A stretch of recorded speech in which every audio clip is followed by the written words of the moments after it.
scrappy.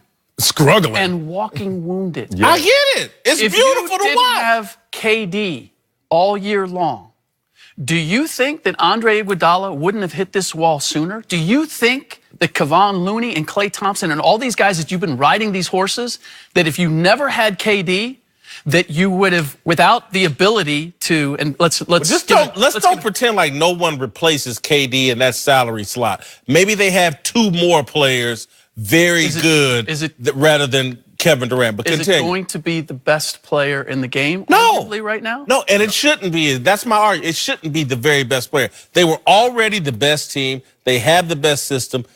This dude is steroids for them, and it does. I respect them more without KD, and I think others do as well. This is more compelling to watch them fight through all these injuries. And like, my God, and then to see Boogie Cousins come back out of shape and make this kind of contribution. When KD comes back in game 3 or 4, and again, them winning last night, even if he misses game 3 and they lose, as soon as KD steps on the court, this series is over. Well, look, the ideology, the generational gap really is showing itself right now, where of yesterday, all effort. If you had to go up the hill both ways, you know what? Damn it, I respect you. And then there's a more effective, efficient model that is actually what they were trying to do in your days that they are actually calculating and exercising today, which is get as many good players as you can. And that's a playground mentality. You know what? Man, I don't want the best player. We want to beat you with the homies. No, you know what? If you are on the sideline, I'm grabbing the best player available. That's the mentality. Marcellus, if you and I were running the Golden State Warriors, you and I, we'd both make the same decision. Let's go get KD. Let's do this. I would agree with you there. I'm talking about, though, because we're not employees of Golden State. We're arbiters of how much respect we're going to give these guys for change. Where are we going to place them? And as an arbiter of where they're seen legacy-wise, they diminished themselves by adding steroids. I just didn't see the discount. On the rings, I didn't see the discounted diamonds. I didn't, like, did they all... You look at Barry Bonds the same as Hank Aaron? No, I think he's better. I mean, I ain't gonna go there, but you know, respect. I agree with you. I think he's better, but I got more respect for Hank Aaron. More respect for the lesser player. Okay. Yeah. That's real. We do have, if Kevin Durant had simply been a part of this, first of all, my great respect is both to the Warriors, that they were able to make room for a Kevin Durant and find a way to play around him and with him. When you bring in a superstar of that magnitude, that's easier said than done. The chemistry and their ability to do that is impressive. Kevin Durant finding a way to fit in with the Warriors. Yeah. I compliment both sides in doing that.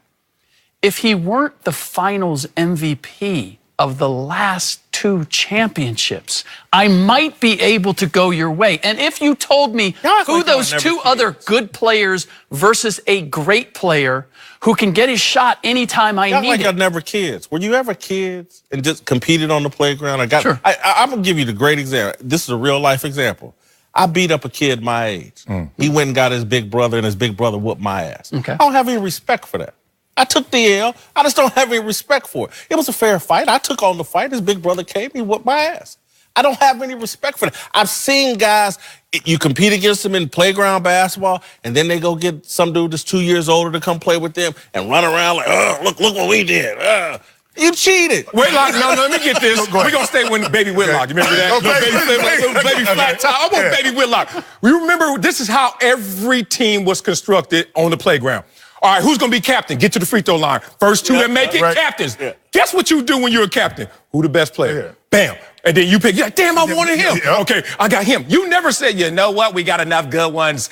You know what, let's get a couple of the max kind of fringe players. You want the best available, and the respect still came your way. I think the issue is this. We're all older, so we grew up a lot differently. We see things different. So we'll never be able to wrap our arms around why a Golden State of Kevin Durant does this. But I always go back to this. The young people who will be writing the narrative 15, 20 years from now grew up in this era. So they'll see things differently how they saw it at this time. So how we see it today, and a lot of people hate it, can't stand it. again, how the story is written by these young people 15, 20 years from now, it's going to look totally different because they accepted the fact that that's the way the league was trending to be. On the other hand, the new version is that we look at this as fantasy basketball. We look at this as, okay, so you have a championship team and you add a Kevin Durant. Oh, that's unfair. That's too loaded. It doesn't take into account chemistry. It doesn't take into account what we had last night, which is you don't have those pieces, and you need a Quinn Cook, and you need a DeMarcus Cousins, and you need all sorts of guys that are adding in. Now, in the big picture, we just look at it and say, oh, well, they've won. They're going to win 3 in a row. They've won 4 out of the last 5. It was easy. Yep. I just had this conversation with Andre Iguodala. He said that's what drives them crazy. Yeah, exactly. Everybody thinks, oh, it's easy. He goes, if you knew all the things that we've had to go through to make this work, getting DeMarcus Cousins to be himself and then at times not be himself, settling things between KD and Draymond or dealing with the noise on the out. It's not easy. Or easier. Rick, again, y'all keep moving the goalposts. Y'all are great at moving the goalposts. Y'all strong. Y'all moving the goalposts around. Easy. No, the argument, easier. Easier. And I argue, no championship is easy. Reach. No championship you keep going is easy. easy. This is easier. And Jim, this is, my point is, y'all are like, oh, I'm not arguing it's unfair. The rules stipulate that they can do this. Let me ask you this. I'm not arguing that, oh my God, they're terrible. The question some other teams did just a teeny bit more, and if they had gone about it without Kevin Durant, and I got to see more of what I saw last night, I would add an additional layer of respect. Do I respect Golden State? Absolutely. I would have more. You respect the Mavericks more than this dynasty we're watching. Ooh, yeah.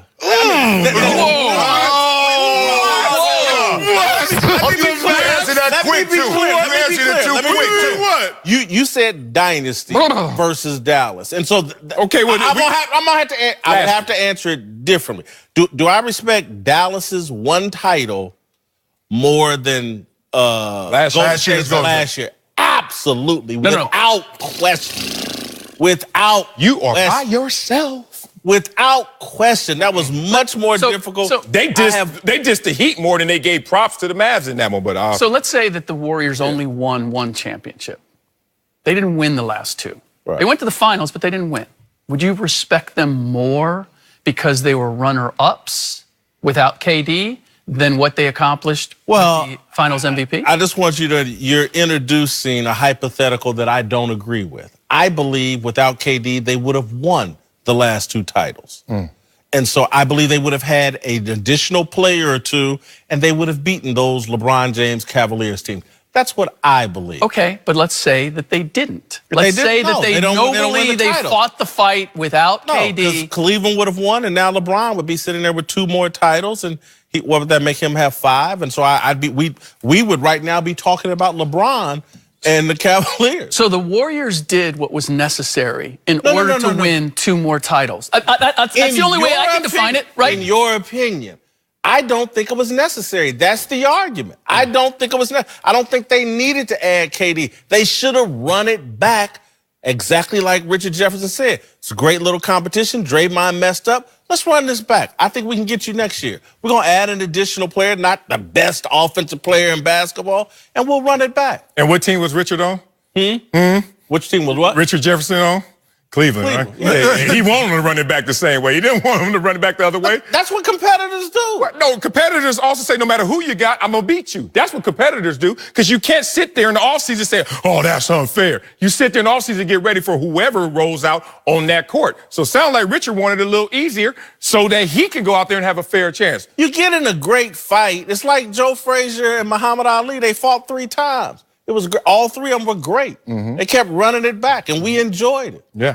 And no one went to steroids.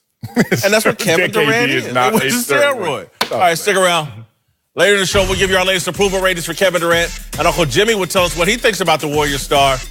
Also coming up, the Rockets are shopping some of their biggest stars, but should they be looking for a new head coach? We get into that next. And don't forget to check us out on the Fox Sports channel on Sirius XM. Stars leave.